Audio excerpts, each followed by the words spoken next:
my buddy Redmec and a couple other friends, and had a question about the last time I did a camp video on the setup I used for sleeping by the fire.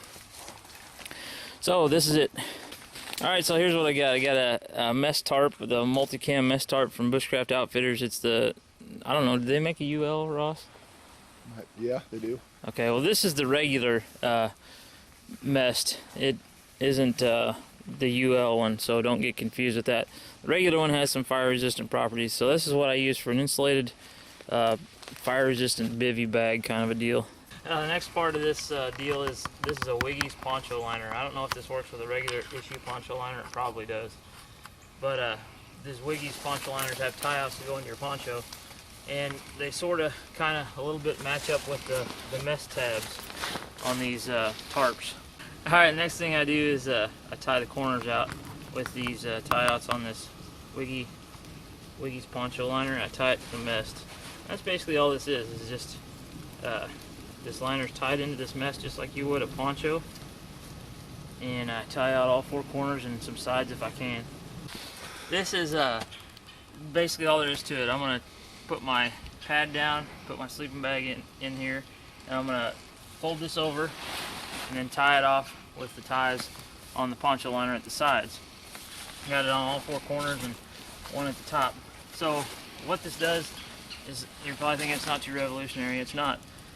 It's just a fire retardant insulated D.i.y bivy bag. So this is something that you can put together with the components you already have.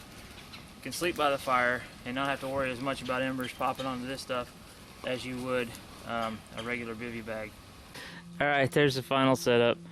All tied up. I tied the tabs of the m.e.s.t together to close it up. It doesn't have to be super tight. It'll stay together while you sleep. That's it. Alright, here's the next morning. Use cottonwood for the fire, so that's all there is down here, and it doesn't pop too bad. You get a little bit of popping, but not as bad as, you know, mulberry or hedge or cedar or something like that. So that's part of the process here, is wood selection, like most anything in the bushcraft sort of hobby or whatever you want to call it.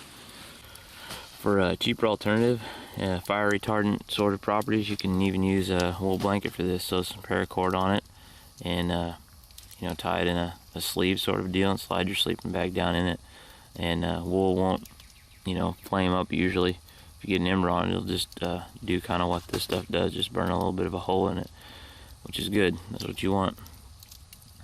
Downside to the cheap alternative with just a wool blanket is you don't have the water repellent properties of the fire retardant tarp. One quick thing I forgot to say about the water repellency aspect. You know, it's not something that you may think about as you know, needing in the wintertime, but couple things you need to think about. One is you know, driving snow. If you get snow on the ends of your bag or whatever, even on the middle, you know, you're going to need that water repellency. You can just brush the snow off before you start your fire. Just like last night when I came to bed, this entire tarp was covered with frost, pretty thick layer, you know, and I can just brush that off before I start the fire and not have any problems. Even if I forget to do that, I can start the fire and the frost melts.